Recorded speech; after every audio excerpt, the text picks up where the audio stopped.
সাউন্ডটা একটু বাড়াও।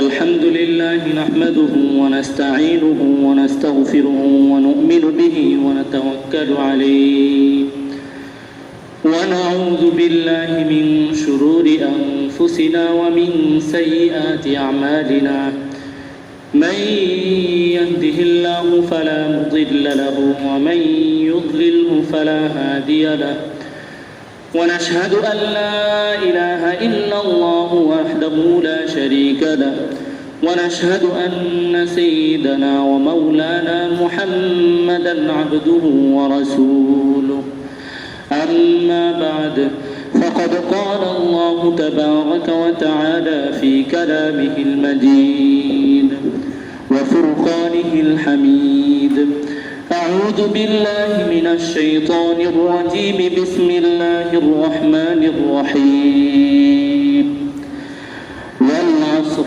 إن الإنسان لفي خسر إلا الذين آمنوا وعملوا الصالحات وتواصوا بالحق وتواصوا بالصبر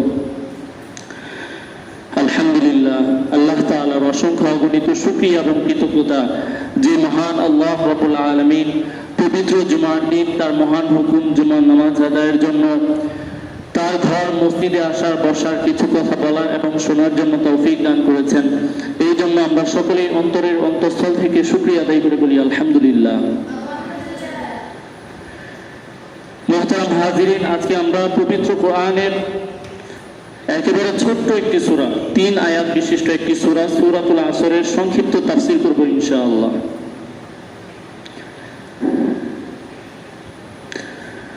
এই সূরা আসর, সূরাতুল আসর, আমরা সূরাতুল আসর কেন বলি? এর নামকরণ করা হয়েছে মূলত এই 3টা আয়াতের মধ্যে, সূরাতুল আসরের 3টা আয়াতের মধ্যে আসর শব্দটি আছে, এই কারণে এই সূরাকে সূরাতুল আসর বলা হয়।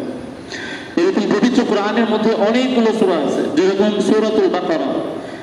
এই বাকারা সূরাতুল, এই সূরার মধ্যে গাভী সংক্রান্ত, বাকারা মানে হচ্ছে গাভী, গাভী সংক্রান্ত একটি ঘটনার উল্লেখ আছে, এই কারণে এই সূরাটাকে ওই ঘটনার দিকে ইঙ্গিত করে নামকরণ করা হয়েছে সূরাতুল বাকারা।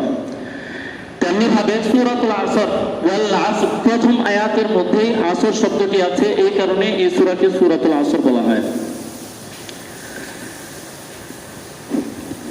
মুজাহিদ, কাতাদা এবং মুকাতিল রাহমাতুল্লাহি আলাইহি এই সূরাতুল আসরকে মাদানী বলেছেন, অর্থাৎ এই সূরাটি মদিনায় অবতীর্ণ হয়েছে বলে তারা মন্তব্য করেছেন। তবে মুফাসসিরিনে কেরামের সংখ্যাগরিষ্ঠ অংশ, অধিকাংশ মুফাসসিরিনে কেরাম বলেছেন সূরাতুল আসর এটা মদিনায় নয় বরং মক্কায় অবতীর্ণ হয়েছে। এছাড়াও এই সূরার মধ্যে যে সমস্ত বিষয়ে আলোচনা করা হয়েছে, সংক্ষিপ্তভাবে যে কথাগুলোকে আনা হয়েছে, এই কথাগুলোর দিকেও ভালোভাবে অনুধাবন করলে, চিন্তা ভাবনা করলে বোঝা যায় যে এই সূরাটি মদিনায় নয় বরং মক্কায় অবতীর্ণ হয়েছে।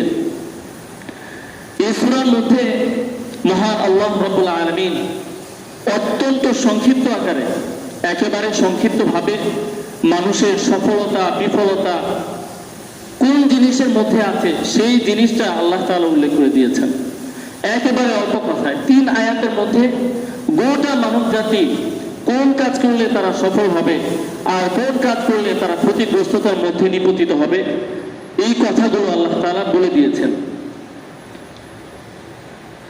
ইমাম শাফিঈ রাহিমাহুল্লাহ বলেছেন, কেউ যদি সূরাতুল আসর নিয়ে ভালোভাবে চিন্তা ভাবনা করে, বোঝার চেষ্টা করে আল্লাহ তাআলা এখানে কি বোঝাতে চেয়েছেন, আল্লাহ তাআলা এই আয়াতের মধ্যে কি কথা বলতে চেয়েছেন, এই আয়াতের মধ্যে আল্লাহ তাআলা মানুষদেরকে কি দিক নির্দেশনা দিচ্ছেন, এই সব বিষয়ে যদি কোনো মানুষ চিন্তা ভাবনা করে, তাহলে মানুষের হেদায়েতের জন্য এই ছোট্ট একটি সূরা সূরাতুল আসরই যথেষ্ট। অর্থাৎ কেউ যদি আর কোনো কিছু লাগবে না, শুধুমাত্র সূরাতুল আসর নিয়ে চিন্তা ভাবনা করে, তাহলে তার জন্য এই সূরাটাই হেদায়েতের জন্য যথেষ্ট হয়ে যাবে। এছাড়াও আব্দুল্লাহ ইবনে হিসন দারিমি আবু মাদিনার বর্ণনা অনুযায়ী নবীজি সাল্লাল্লাহু আলাইহি ওয়াসাল্লামের সাহাবীরা যখন একজন আরেকজনের সাথে মিলিত হইতেন তখন তারা ততক্ষণ পর্যন্ত তাদের মজলিস থেকে উঠতেন না যতক্ষণ পর্যন্ত না তারা সূরাতুল আসর নিয়ে আলোচনা করতেন, একে অন্যের সাথে মুজাকারা করতেন। অর্থাৎ তারা একে অন্যের সাথে মিলিত হইলেই এই সূরাতুল আসর, এই সূরাটি এত গুরুত্বপূর্ণ, এত ফজিলতপূর্ণ, হেদায়েতের জন্য এত যথেষ্ট যে এই সূরা নিয়ে তারা অবশ্যই আলোচনা করতেন। এর আগে তারা তাদের মজলিস ত্যাগ করতেন না। এই সূরাটা নাজিল হওয়ার প্রেক্ষাপট কি? আরবিতে যাকে বলে শানে নুজুল। এই সূরাটা কখন নাজিল হয়েছে? জাহিলি যুগে হযরত আবু বকর সিদ্দিক রাদিয়াল্লাহু তাআলা আনহুর সাথে কালাদা ইবনে উসাইদের সাথে, কালাদা ইবনে উসাইদ নামে জনৈক ব্যক্তির সাথে খুব ভালো সম্পর্ক ছিল। তো কালাদা ইবনে উসাইদ হযরত আবু বকর সিদ্দিক রাদিয়াল্লাহু তাআলা আনহুর সাথে প্রায়ই দেখা করতে আসতো, বিভিন্ন বিষয় নিয়ে, যেহেতু ভালো সম্পর্ক প্রায়ই দেখা করতে আসতো। তো হযরত আবু বকর সিদ্দিক রাদিয়াল্লাহু তাআলা আনহু যখন ইসলাম গ্রহণ করলেন, ইসলাম গ্রহণ করার পরে কালাদা ইবনে উসাইদকে ওই জাহিলি যুগে কাফেররা বলতো যে তোমার বন্ধু কেমন মানুষ, তোমার বন্ধুর কি হালত হয়ে গেল, কি অবস্থা হয়ে গেল, সে যে নিজের বাপ দাদার ধর্ম পরিত্যাগ করেছে, তুমি তাকে কিছু বলো না। এরপরে কালাদা ইবনে উসাইদ একদিন হযরত আবু বকর সিদ্দিক রাদিয়াল্লাহু তাআলা আনহুর কাছে গেলেন, গিয়ে বলতে লাগলেন, হে আবু বকর, তোমার মাথা কি খারাপ হয়ে গেছে নাকি? তুমি তোমার বাপ দাদার ধর্মকে পরিত্যাগ করলে, তোমার দুনিয়াও নষ্ট করলে, তোমার ব্যবসা বাণিজ্য নষ্ট করলে, তোমার ইমেজ নষ্ট করলে, তোমার আখিরাত নষ্ট করলে, তোমার তো সবই শেষ, তোমার এইগুলো শেষ, ওইগুলো শেষ। কারণ কি? কারণ হচ্ছে তুমি ওই মুহাম্মদের ধর্মকে গ্রহণ করেছো। এই ধর্ম গ্রহণ করার কারণে তুমি দুনিয়াতেও বরবাদ, আখিরাতেও বরবাদ। দেখেন তখন হযরত আবু বকর সিদ্দিক রাদিয়াল্লাহু তাআলা আনহু কি উত্তর দিয়েছিলেন। তখন হযরত আবু বকর সিদ্দিক রাদিয়াল্লাহু তাআলা আনহু ওই উসাইদ ইবনে কালাদাকে বললেন, কালাদা ইবনে উসাইদকে বললেন, হে উসাইদ, হে কালাদা, তুমি শুনে রাখো, আমি বরবাদ হই নাই। মুহাম্মদের ধর্মকে গ্রহণ করার কারণে আমার দুনিয়া নষ্ট হয় নাই, আমার আখিরাত নষ্ট হয় নাই, আমি তো সফল। কারণ যে ব্যক্তি আল্লাহ তাআলার উপর ঈমান আনয়ন করে, যে ব্যক্তি মুহাম্মদুর রাসূলুল্লাহ সাল্লাল্লাহু আলাইহি ওয়াসাল্লামের উপর ঈমান আনয়ন করে, সে কখনো বিফল হইতে পারে না, সে কখনো বরবাদ হইতে পারে না, সে কখনো ক্ষতিগ্রস্ত হইতে পারে না। সেই চূড়ান্ত সফল, সেই চূড়ান্ত কামিয়াব। ধ্বংস কারা? ধ্বংস হচ্ছে তারাই যারা মুহাম্মদের ধর্মকে পরিত্যাগ করবে, যারা এক আল্লাহ তাআলার উপর ঈমান আনয়ন করবে না, তারাই বিফল। তাদেরই দুনিয়া এবং আখিরাত উভয় জাহানই বরবাদ। তো আল্লাহ তাআলা হযরত আবু বকর সিদ্দিক রাদিয়াল্লাহু তাআলা আনহু এই কথাকে সত্য প্রমাণের জন্য, তার কথাকে আরো মজবুত করার জন্য এবং তার এই ঘটনাকে আরো পাকাপোক্ত করার জন্য, মানুষের সামনে নিয়ে আসার জন্য, এই ঘটনাকে কেন্দ্র করেই আল্লাহ তাআলা সূরাতুল আসর নাজিল করলেন। এই সূরার এত ফজিলত, এত ফজিলত, অনেক ফজিলত আল্লাহ তাআলা রেখেছেন। চিন্তা ভাবনা ছাড়াও অনেক কিছু আছে এই সূরার মধ্যে। দেখেন এমনিতে ছোট্ট একটা বিসমিল্লাহর যদি তাফসীর করতে যাই, দেখা যাবে বহু গ্রন্থ শেষ হয়ে যাবে, তবু তাফসীর করে শেষ করা যাবে না, এত জামে। মানে তেমনি ভাবে সূরাতুল আসর, এখানে এই এক বৈঠকে 20-25 মিনিটে সূরাতুল আসরের কতটুকুই বা আলোচনা করা যাবে।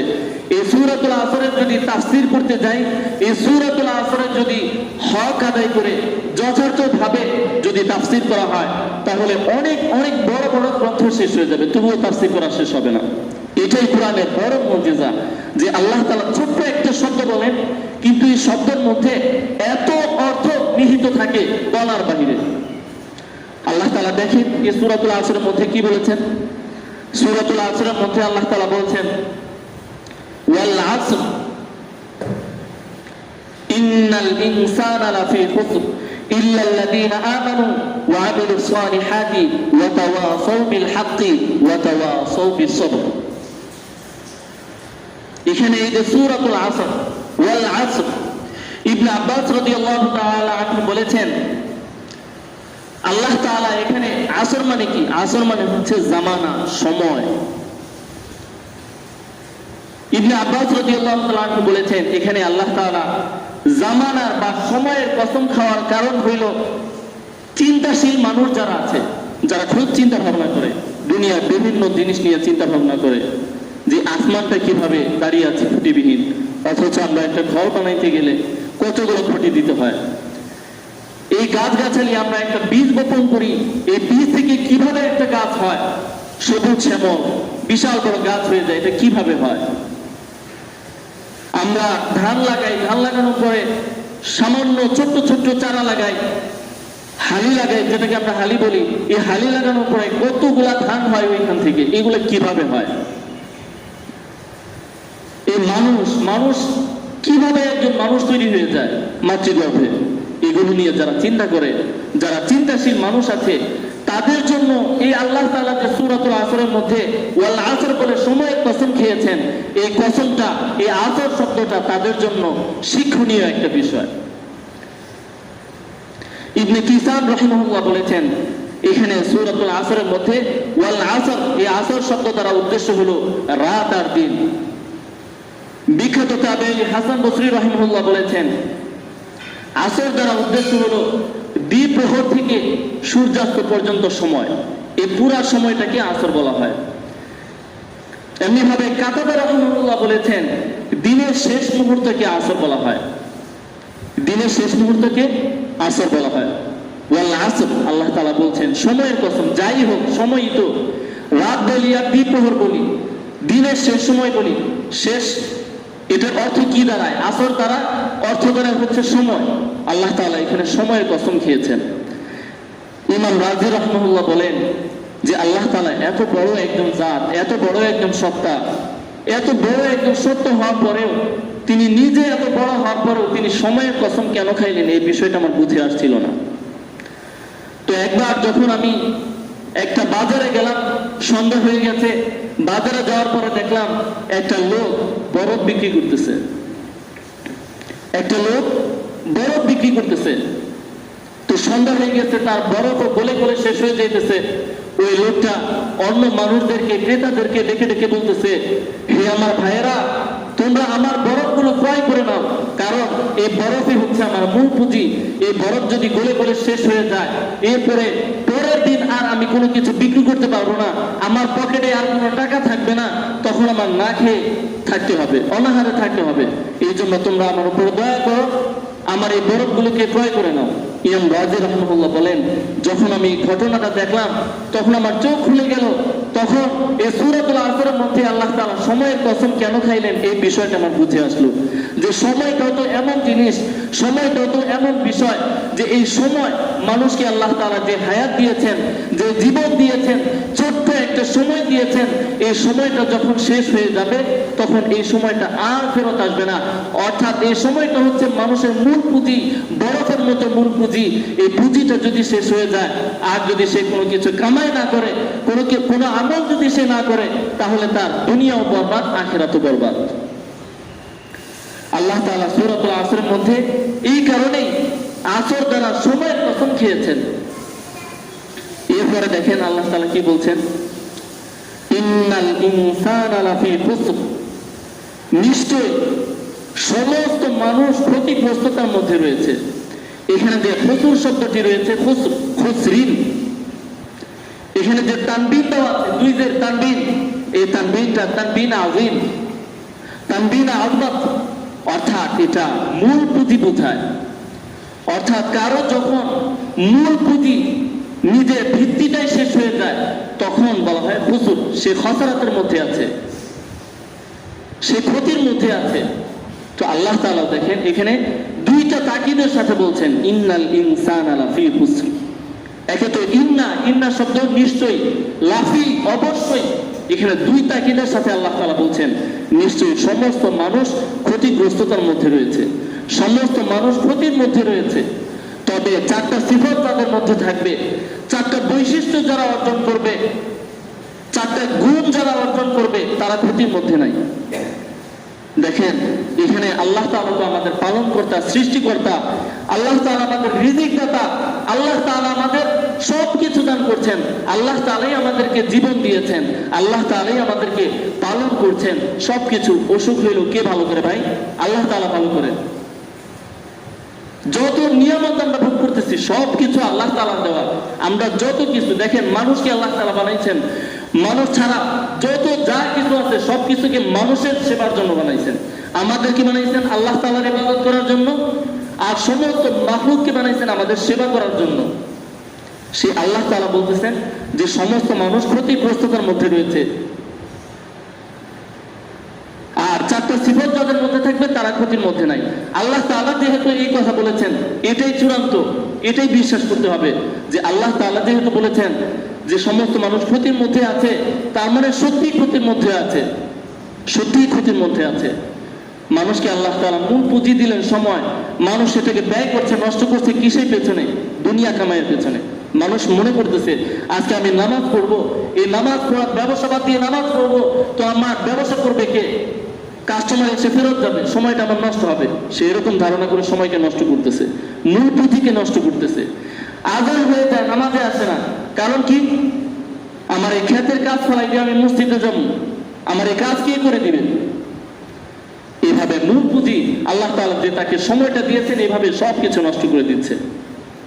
তো মুহতারাম হাজিরিন, যে চারটা সিফতের কথা আল্লাহ তাআলা বললেন, এই চারটা সিফত আমাদের সবাইকে অর্জন করতে হবে। এর মধ্যে থেকে একটা যদি বাদ যায় তাহলে সেই ক্ষতির থেকে বেরিয়ে আসতে পারবে না।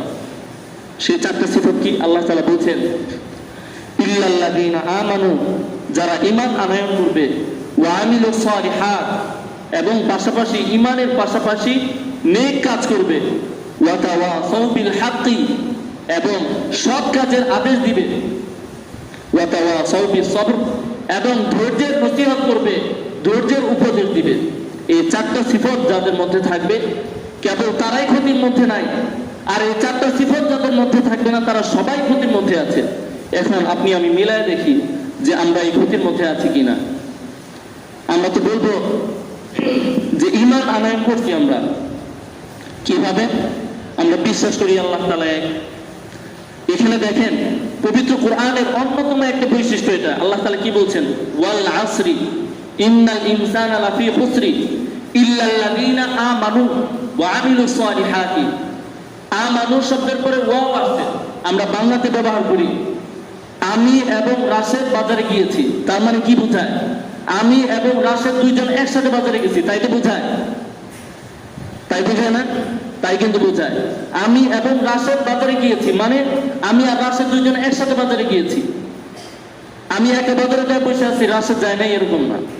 তো আল্লাহ তাআলা পবিত্র কোরআনের মধ্যে এটা ব্যাকরণগত একটা সৌন্দর্য, একটা ব্যাকরণের বিষয়। আল্লাহ তাআলা এখানে বলছেন ইল্লাল্লাযীনা আমানু ওয়া আমিলুস সালিহাতি ওয়া তাওয়াসাউ বিল হাক্কি ওয়া তাওয়াসাউ বিস সাবরি। এই তিন জায়গায় চারটা কথা বলে, চার জায়গায় চারটা ওয়াও আনছেন। তার মানে চারটা বিষয় একসাথে পাওয়া যেতে হবে। আমরা যখন কোনো ডাক্তারের কাছে যাই, ডাক্তারের কাছে যাওয়ার পরে একটা প্রেসক্রিপশন লিখে দিল, এখানে আমার চারটা ওষুধ লিখে দিল। চারটা ওষুধ লিখে দেওয়ার পরে যে তোমার করোনা ভাইরাস হয়েছে, আচ্ছা ঠিক আছে, তোমার এই চারটা ওষুধ খাইতে হবে। এখন আমি একটা ওষুধ খাইলাম, একটা ওষুধ খাওয়ার পরে বাকি তিনটা খাইলাম না, বা তিনটা ওষুধ খাইলাম, একটা বাদ দিলাম, আমার কি ওষুধ ভালো হবে নাকি সাইড এফেক্ট হবে, পার্শ্ব প্রতিক্রিয়া হবে? ডাক্তারে বলছে চারটা ওষুধ খাইতে হবে মানে চারটা ওষুধই খাইতে হবে। কারণ কি? অনেক সময় দেখা যায় যে একটা ব্যথার ওষুধ দিলে পাশাপাশি একটা গ্যাস্ট্রিকের ওষুধ দেয়। কারণ কি? ওই শুধু ব্যথার ওষুধ দিলে সাইড এফেক্ট হইতে পারে, এই কারণে পাশাপাশি আরেকটা ওষুধ দেয়।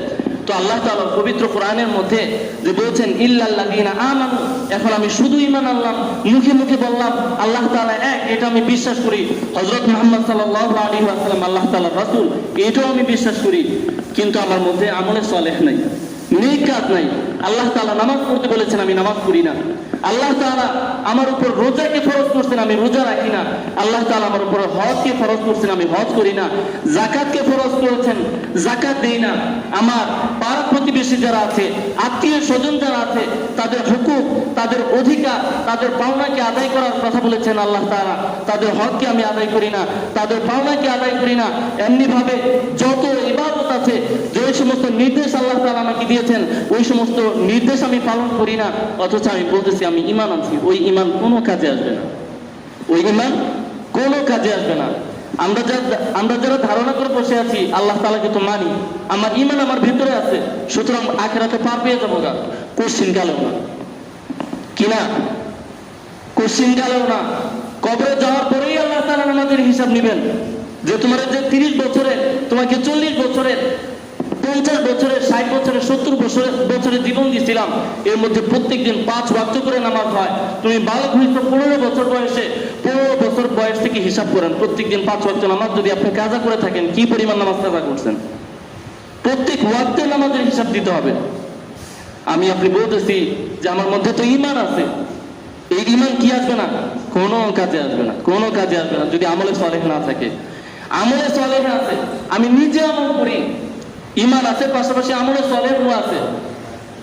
ঈমান আনছি, পাশাপাশি আমি নিজে নামাজ পড়ি, নিজে হজ করি, নিজে যাকাত দেই, নিজে রোজা রাখি, সমস্ত আমল করি, কিন্তু আমার মধ্যে ওয়াতাওয়াসাউ বিল হাক্কি, আল্লাহ তাআলা যে ওয়াতাওয়াসাউ বিল হাক্কি, হকের দাওয়াত, হকের দাওয়াত মানে কি?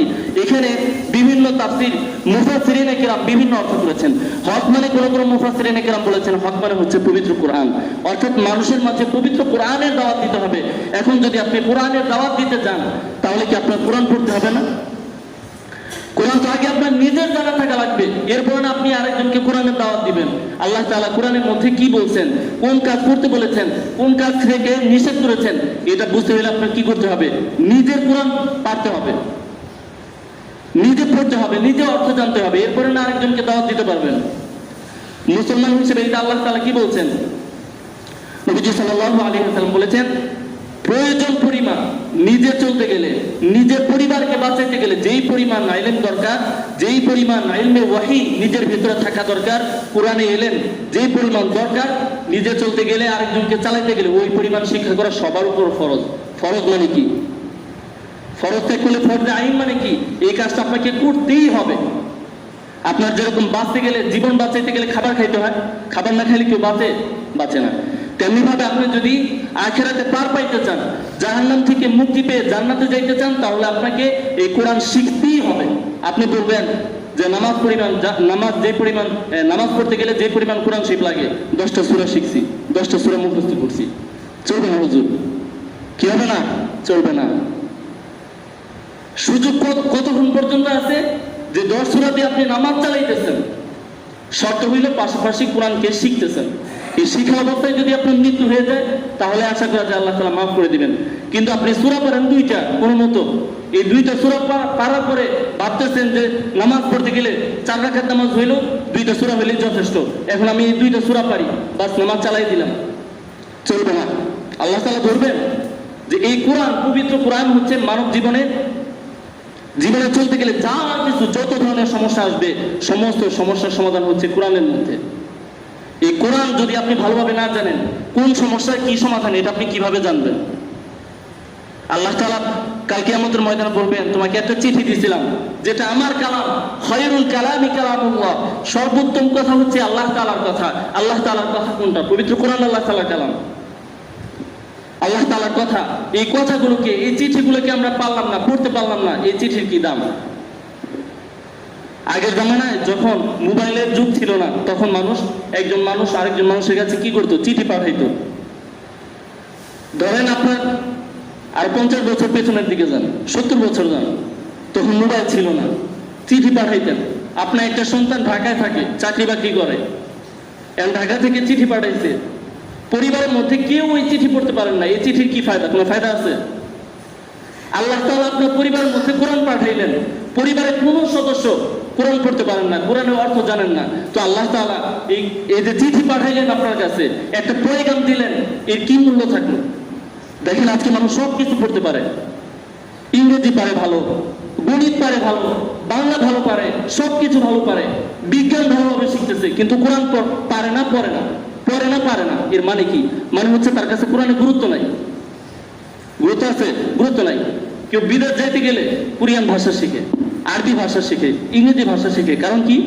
ওই দেশে গেলে তার এই ভাষাটা লাগবে, শিখে এবং 3-4 মাসের মধ্যে শিখে ফেলে ভাষাটা। কি বোঝা গেল? তার কাছে ওই ভাষাটা গুরুত্ব আছে, এই কারণেই তো শিখে এত অল্প সময়ে। আর আমি আর আপনি সারা জীবন পার করে ফেলি, কোরআন পড়তে পারি না, সহি শুদ্ধভাবে পড়তে পারি না, পড়া তো রিডিং করা তো মানে তর্জমা তো দূর, কি বা তর্জমার কথা বাদ দিলেন, সহি শুদ্ধভাবে পড়তেই পারি না। তার মানে কি এই কোরআনের গুরুত্ব আমার কাছে নাই? আপনি কোরআনে গুরুত্ব দিবেন না, এরপরে কাল কিয়ামতের ময়দানে আল্লাহ তাআলা আপনাকে ছেড়ে দিবেন। এই সময় আপনার, এই জীবন আপনার, কোনো কিছুই তো আপনার না। এই সব কিছুর হিসাব আমার আপনাকে দিতে হবে। তো মুহতারাম হাজিরিন, আমি যে সূরাতুল আসর বললাম, শুরুতে আমি কিন্তু বলেছিলাম এই সূরাতুল আসর এটা এমন একটা সূরা, কেউ যদি এই 3 আয়াতের এই সূরাটা নিয়ে চিন্তা ভাবনা করে তাহলে এই একটা সূরাই তার হেদায়েতের জন্য যথেষ্ট, হেদায়েতের জন্য যথেষ্ট। আর এই 4টা সিফাত সবার মধ্যে আনয়ন করতে হবে। এই যে শেষ যে বললাম ওয়াতাওয়াসাউ বিল হাক্কি, অর্থাৎ নিজে আমল করার পাশাপাশি আরেকজনকে দাওয়াত দিতে হবে। পরিবারে একজন নামাজ পড়ে না, তাকে নামাজ পড়ার কথা বলতে হবে। পরিবারে একজন কোরআন পড়তে পারে না, তাকে কোরআন পড়ার প্রতি দাওয়াত দিতে হবে। পাড়া প্রতিবেশী দেখা গেল যে একটা আমভাবে একটা গুনাহ হইতেছে, প্রকাশ্য একটা গুনাহ হইতেছে, প্রকাশ্যভাবে একটা গুনাহ হইতেছে, কথার কথা ওই জায়গায় একটা গানের আসর হইতেছে। এখন মুসলমান হিসেবে আপনাদের সবার সামর্থ্য আছে ওইটা বন্ধ করা। আল্লাহ তাআলা পবিত্র কোরআনের মধ্যে বলছেন ওয়াতাওয়াসাউ বিল হাক্কি, ওই জায়গায় যে আপনাকে এই গান বন্ধ করতে হবে। এটাই হচ্ছে কোরআনের তাফসীর, এটাই হচ্ছে কোরআনের দাবি। আবু দাউদ শরীফের মধ্যে একটা হাদিস আসছে। আবু দাউদ শরীফ হাদিসের বিখ্যাত একটা কিতাব, যেটা দাওরায়ে হাদিসের মধ্যে পড়ানো হয়। এই কিতাবের মধ্যে একটা হাদিস আসছে হযরত আবু বকর সিদ্দিক রাদিয়াল্লাহু তাআলা আনহু থেকে। সেখানে তিনি বলছেন, কোন এলাকার মানুষের, কোন সম্প্রদায়ের, কোন মুসলমান সম্প্রদায়ের সামর্থ্য আছে যে কোনো জায়গায় গুনাহ হইতেছে, পাপ কাজ হইতেছে, ওটা বন্ধ করার সামর্থ্য আছে, কিন্তু তারা বন্ধ করলো না। তাহলে এই যে বন্ধ করলো না সামর্থ্য থাকা সত্ত্বেও, এই কারণে ওই গোটা সম্প্রদায়ের উপরে, পুরা এলাকার উপরে আল্লাহ তাআলা উমুমীভাবে, ব্যাপকভাবে সবার উপরে আযাব দেন। এটা কার কথা? খলিফাতুল মুসলিমিন, ইসলামের প্রথম খলিফা, যার ব্যাপারে আল্লাহ তাআলা জান্নাতি হিসেবে ঘোষণা করছেন, যার ব্যাপারে মুহাম্মদ সাল্লাল্লাহু আলাইহি ওয়াসাল্লাম বলেছেন যে সে জান্নাতি, আবু বকর জান্নাতি, আবু বকর ফিল জান্নাহ, যাকে জান্নাতের সার্টিফিকেট দিবেন, যিনি ইসলামের প্রথম খলিফা ছিলেন, নবীজি সাল্লাল্লাহু আলাইহি ওয়াসাল্লাম হায়াতে থাকা অবস্থায়, যিনি নবীজি সাল্লাল্লাহু আলাইহি ওয়াসাল্লামের সামনে অসুস্থ থাকা অবস্থায় ইমামতি করতেন, ওই হযরত আবু বকর সিদ্দিক রাদিয়াল্লাহু তাআলা আনহু বলছেন, কোন এলাকাবাসীর সামর্থ্য আছে যে কোনো গুনাহ ব্যাপকভাবে হইতেছে ওটা বন্ধ করার সামর্থ্য আছে, কিন্তু তারা বন্ধ করলো না, ওই পাপ কাজকে বন্ধ করলো না, তাহলে গোটা এলাকার উপরে, প্রত্যেকটা ফর্দের উপরে, প্রত্যেকটা মানুষের উপরে ব্যাপকভাবে আল্লাহ তাআলা আযাব দিবেন। আজকে দেখেন করোনা ভাইরাস কি একজন দুইজনের উপরে আসছে? সবার উপরে। এগুলো তো কোরআনের কথা। আপনার ওষুধ খুঁজতেছেন কোথায়? সরকারের কাছে। আপনার ওষুধ খুঁজতেছেন হে আমেরিকার কাছে। আপনার ওষুধ খুঁজতেছেন বিশ্ব স্বাস্থ্য সংস্থার কাছে। ওই জায়গায় ওষুধ পাওয়া যাবে? ওষুধ তো আছে কোরআনে। কোথায়? কোরআনে।